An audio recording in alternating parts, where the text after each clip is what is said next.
नमस्कार, मैं रंजन चौधरी। अ, मैंने इससे पहले भी बताया था आप लोगों को कि इन दिनों कुछ घटनाक्रम ऐसे हो रहा है कि हिंदी फ़िल्म का याद ज़्यादा आ रहा है और रिलेट भी कर पा रहा हूँ। और अब मिला के देख लेना लगभग मैं सही हूँ या नहीं। जैसे मशहूर जो डायलॉग करते थे ना कैदर खान, उनका कहना था कि झूठ बोलो लेकिन ईमानदारी से बोलो। और अनिल कपूर का तो भी आपने एक पिक्चर देखा होगा कि झूठ बोले कौवा काटे। जो भी हो, मैं मुद्दे पे जाने के पहले आपसे रिक्वेस्ट है कि आप हमारे चैनल को ज़रूर सब्सक्राइब कीजिए और दूसरे को भी सब्सक्राइब करने के लिए बोलिए, क्योंकि हम जिस ढंग से बात कर रहे हैं, हिंदुस्तान का कोई भी चैनल इस ढंग से बात नहीं कर रहे। तो उसके लिए हमारा हक बनता है आपसे कुछ मांगने का लिए। उसके लिए आप हमारा चैनल ज़रूर सब्सक्राइब कीजिए। हम सभी ने आजकल तो अनपढ़ ज़्यादा हो गए ना नेता लोग, प्रॉब्लम हो जाता है ना। लेकिन हम जो ऐसे ही जो लोग हैं, साधारण हिंदुस्तानी, हम लोग कम से कम कॉलेज यूनिवर्सिटी नहीं गए तो कम से कम स्कूल तो गए ना। ज़्यादातर गए हम लोग और कुछ ना कुछ तो थोड़ा बहुत पढ़ाई किया है। तो शायद मुझे जितना याद आ रहा है कि 8 या 9 स्टैंडर्ड में, 8 स्टैंडर्ड से, हमारा ज़माने में 8 स्टैंडर्ड से अलजेब्रा चालू होता था। और अलजेब्रा का जो एक बेसिक बात था ना, ए प्लस बी होल स्क्वायर, तो उसको तो अलजेब्रा मुझे बहुत ज़बरदस्त आता था, बहुत ज़बरदस्त। मेरा जो जो जो क्लास का जो फर्स्ट बॉय था उसको भी इतना नहीं था, लेकिन मैं फर्स्ट बॉय नहीं था, मैं लास्ट बॉय था। लेकिन मुझे एक ही मैथ के लिए प्रॉब्लम होता रहा, वो जो पिता पुत्र का अंक होता है ना, पिता का उम्र इतना तो पुत्र का उम्र कितना होगा, फलना फलना, वो मेरे लिए बहुत बोरिंग था। जो भी हो, ए प्लस बी होल स्क्वायर बताया तो 2014 के बाद में हमारा मोदी जी का मुख से सुना कि ए प्लस बी होल स्क्वायर का फॉर्मूला भी उन्होंने चेंज कर दिया। और हिंदुस्तान के इतने ज्ञानी लोग हैं, सब सुन भी रहे, उनको बर्दाश्त भी कर रहे हैं और लगातार तीसरी बार के लिए वोट भी दे रहे हैं। और एक बात वो अक्सर करते रहते हैं कि पूरा जो विश्व है वो हिंदुस्तान को देख रहा है। साहब, हिंदुस्तान को नहीं देख रहा है। हिंदुस्तान को, खास करके आपका जो बकवास है ना, वो सुनते सुनते पक गए, वो हंस रहे हैं। हकीकत यही है। तो अभी हाल ही में मैंने इससे पहले एपिसोड में भी मैंने बताया था कि जब नामरू फर्टिलाइजर के ऊपर मैंने एपिसोड किया था, तब भी बताया था कि नेक्स्ट एपिसोड में हम जरूर बजट वाला बात जरूर करेंगे, क्योंकि नामरूप सार कारखाना जो है उसका साथ में भी बजट का रिलेशन था। वो अपना असम का एक लोकल इंडस्ट्री या लोकल मुद्दा था, नेशनल मुद्दा नहीं था। लेकिन अभी जो मैं बात करने जा रहा हूँ वो नेशनल इशू है, उसके लिए मैं हिंदी में बोलना चाहूँगा। और जो असम या खास करके जो नॉर्थ ईस्ट के लोग हैं ना, वो हिंदी बखूबी जानते हैं। देखिए ना, 2014 के बाद में हिंदी से आराम से मोदी जी भाषण देते हैं और हमारे यहाँ का असम और नॉर्थ ईस्ट के लोग धड़ाधड़ वोट दे रहे हैं। पूरा सत्ता उनके हाथ में है। तो हिंदी हमारे असम के लोगों को भी पता है। आप जरूर हमारा बात भी समझेंगे, क्योंकि मोदी की बात समझते हैं तो हम आप हमारी बात भी समझेंगे। तो जैसे मोदी जी, आप जो बोलते रहते ना 140 करोड़ जनता, मैं रंजन चौधरी 140 करोड़ का प्रतिनिधि का हिसाब से मैं आपको कुछ बोलना चाहता हूँ।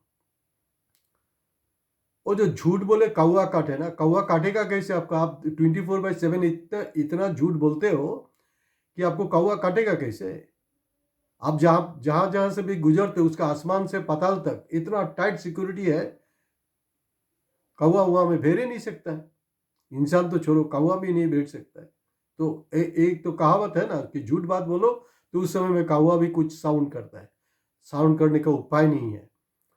अभी मैंने यही विडंबना है कि हिंदुस्तान के लोग बर्दाश्त कर रहे हैं। पता नहीं, ये जो नेहरू, इतना दिन तो नेहरू जी का बात सुन रहे थे, ज़्यादा नेहरू नेहरू।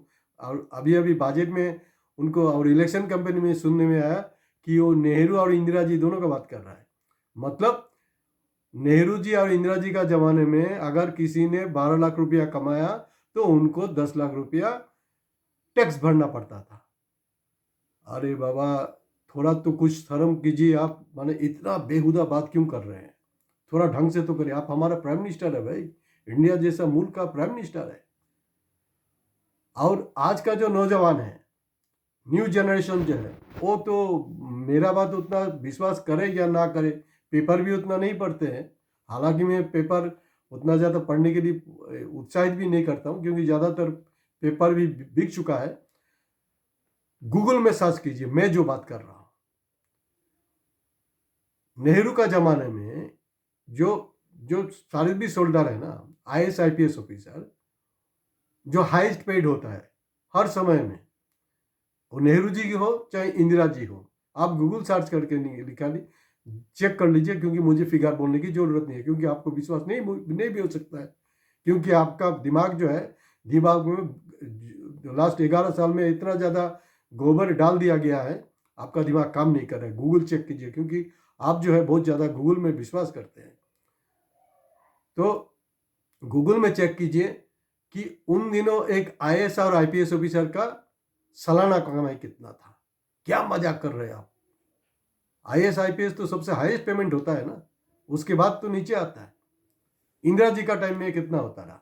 आप वो जो रेफरेंस दे रहा है, साथों साथ ये बात क्यों नहीं बोल रहा है कि नेहरू जी का टाइम में और इंदिरा जी का टाइम में जो डॉलर का साथ हमारा रुपया का जो डिफरेंस था वो कितना था और आज का दिन में कितना है। और लेटेस्ट वाला मैं बता देता हूँ, जो हाल ही में हमारा मनमोहन सिंह का जी का मौत हुआ, जिसको मनमोहन सिंह बोलते, वो चुप रहते हैं, वो निकम्मा है, वो कमजोर है। उनका टाइम में भी 60 था, अभी आपका यहाँ 80+ है, तब भी आप मनमोहन से भी मतलब पीछे हो। आप वो सब मत बोलिए। और आपका जो क्वालिफिकेशन है, हिंदुस्तान का विडंबना है कि इंडिया का पहले प्राइम मिनिस्टर हो जिसका एजुकेशनल क्वालिफिकेशन लेकर के सवाल उठा है। अमरजीत कौर ने भी उसको सवाल किया है, केजरीवाल साहब ने भी उसको सवाल किया है, और बाकायदा अमित शाह को आपका सर्टिफिकेट दिखाना पड़ रहा है। इतना विडंबना ये अमृत काल में हमें बर्दाश्त नहीं हो रहा है। अभी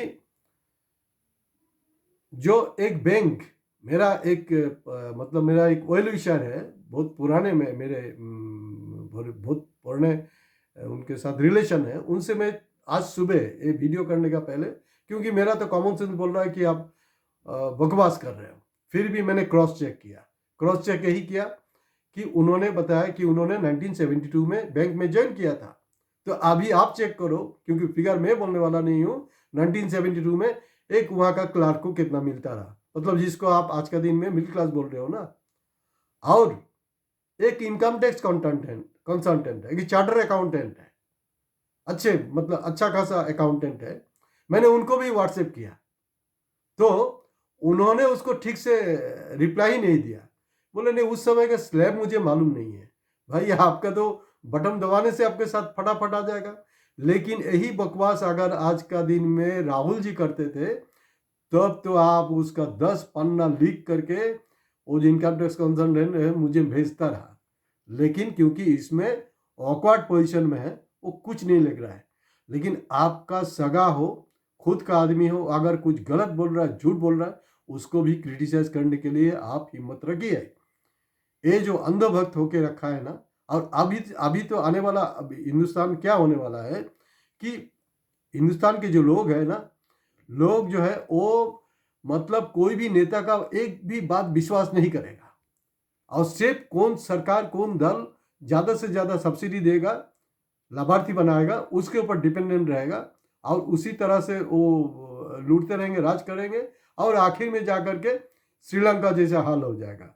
जो भी हो, अच्छा है कि श्रीलंका अभी रिवाइव कर रहा है, क्योंकि श्रीलंका का जनता पार्लियामेंट अटैक किया था, जनता ने, वहाँ का आर्मी ने नहीं। लेकिन हिंदुस्तान का जो जनता है उसको कमर तोड़ के रख दिया, दिमाग काम नहीं कर रहा है, धर्म का, हिंदू राष्ट्र का भूत उनका माथे पे सवार हो चुका है, वो पार्लियामेंट अटैक नहीं कर सकते हैं। तो हालत ये है। और मैं इस समय एक बात बोलना चाहता हूँ, 1974 में देश आज़ाद होने के बाद सबसे बड़ा जो ऐतिहासिक जो स्ट्राइक, हड़ताल हिंदुस्तान में हुआ था, वो तमाम जो सेंट्रल गवर्नमेंट के एम्प्लॉयज़ है उन लोगों ने किया था।